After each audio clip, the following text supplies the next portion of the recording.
First off, what was Yugoslavia? Yugoslavia was a country in the Western Balkans composed of many of the various small ethnic groups which had been subjugated into larger empires during World War One. It consisted of the modern-day countries of Slovenia, Croatia, Bosnia and Herzegovina, Serbia, Montenegro, Kosovo, and North Macedonia. In 1980, Joseph Tito, the main force holding the federation together, would die, effectively allowing nationalist parties to gain power in the various different Yugoslav regions. In 1991, Slovenia declared independence first, facing a brief 10-day conflict with Yugoslavia, ultimately gaining independence. This would be followed by Croatia, sparking a much longer war, ultimately creating an independent Croatia. This brings us to Bosnia.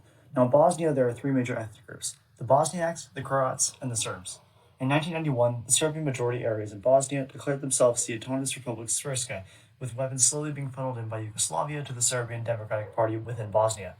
Then, the European Community, the precursor to the EU, officially recognizes the independence of Slovenia and Croatia, which opens the door for Bosnia to do the same. So, they hold a referendum in March of 1992, but the Serb Democratic Party blocks voting in Serbian majority areas, ensuring that the referendum will pass. This gives the Serbian Democratic Party an opening to declare independence from the rest of Bosnia, subsequently attacking major Bosnian areas.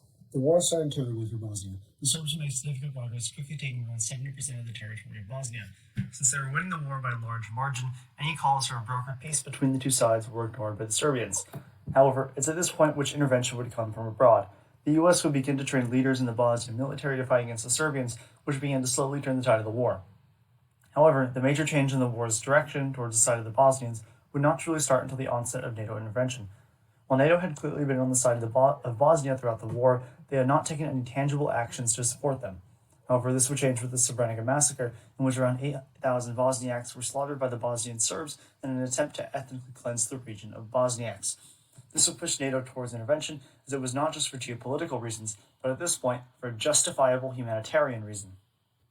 NATO intervention would begin with Operation Maritime Monitor. The function of this operation was simple. It was a multi-month operation just to enforce international sanctions placed on Yugoslavia by monitoring its imports on its western coast in modern-day Montenegro.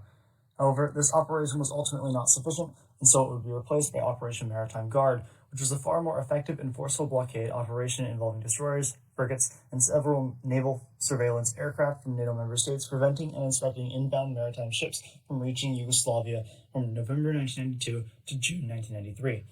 However, Operation Maritime Guard 2 would be replaced, this time by Operation Sharp Guard. This was a full blockade of Yugoslavia across the Adriatic Sea to enforce various sanctions, but especially the international arms embargo placed on Yugoslavia. However, when the arms embargo was ended in 1996, so would Operation Sharp Guard, with its main function of enforcing the arms embargo on Yugoslavia coming to an end.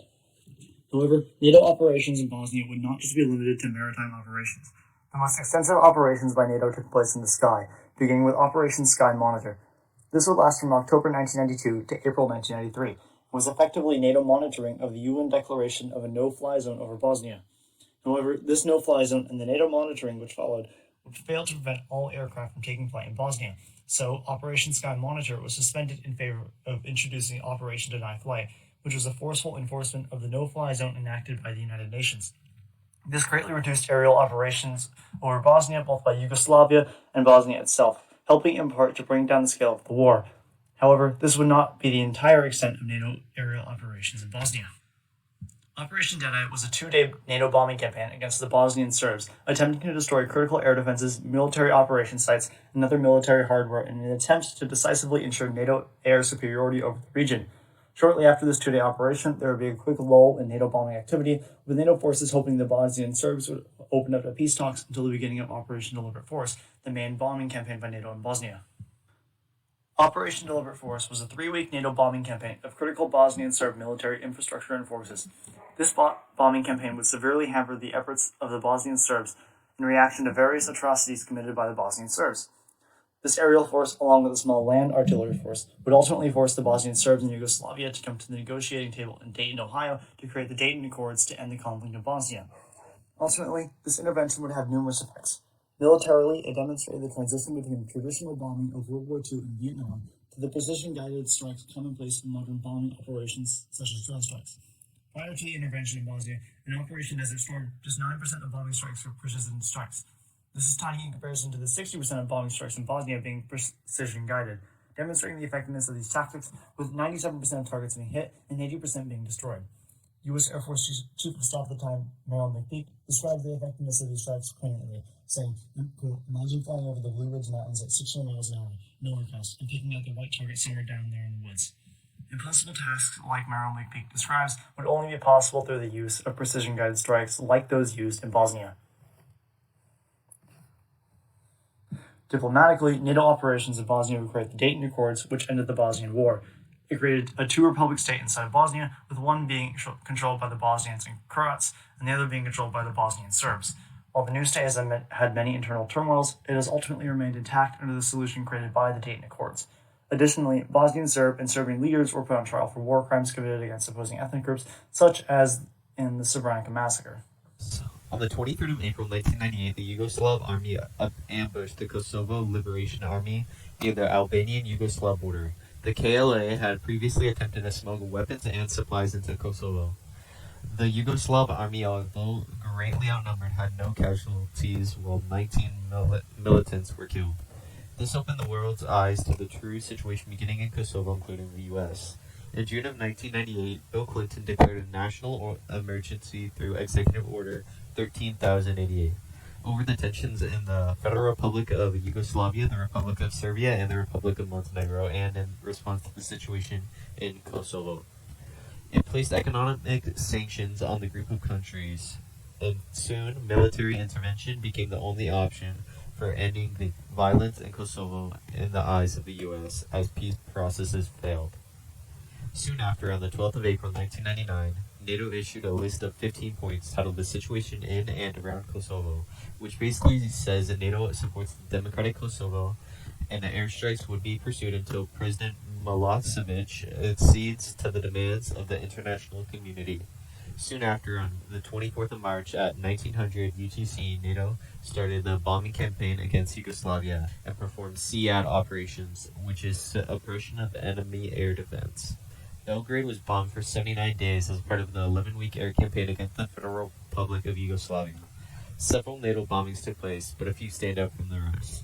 The Gradelica train bombing took place on the 12th of April near Gradelica, Serbia, and Yugoslavia.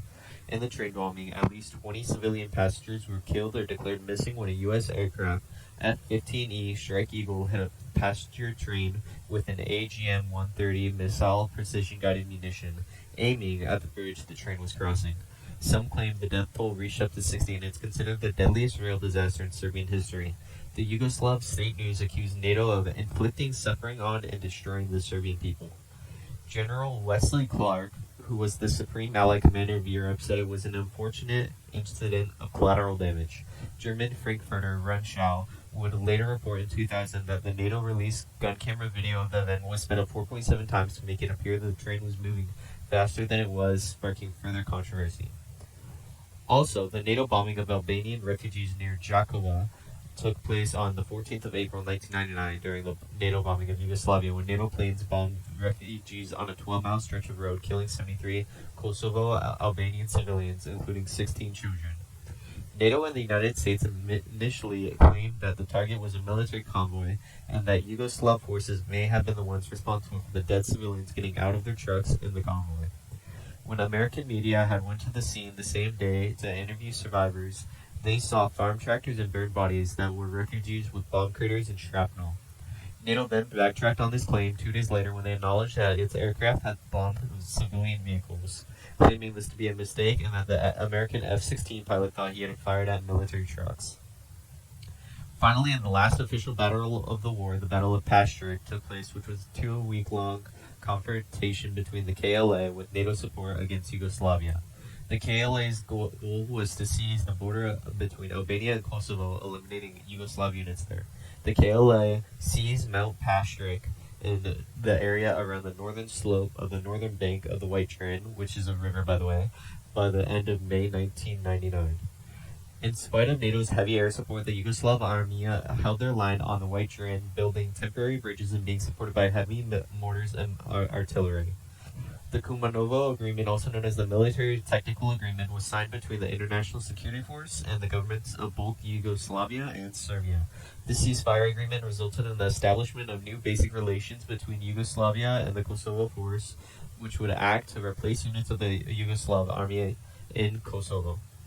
The agreement was between everyone involved for the main part: Yugoslavia, Serbia, NATO, and Russia. Despite the agreement, NATO's Operation Allied Force was still happening until all Serbian troops were removed. NATO airstrikes were stopped when Russia and the U.S. came to the agreement to remove a passage from the agreement in exchange for Russian support for a forthcoming UN resolution. The agreement effectively ended the Kosovo War with a 25-kilometer wide air safety zone and a 5-kilometer wide ground safety zone surrounding Kosovo's borders.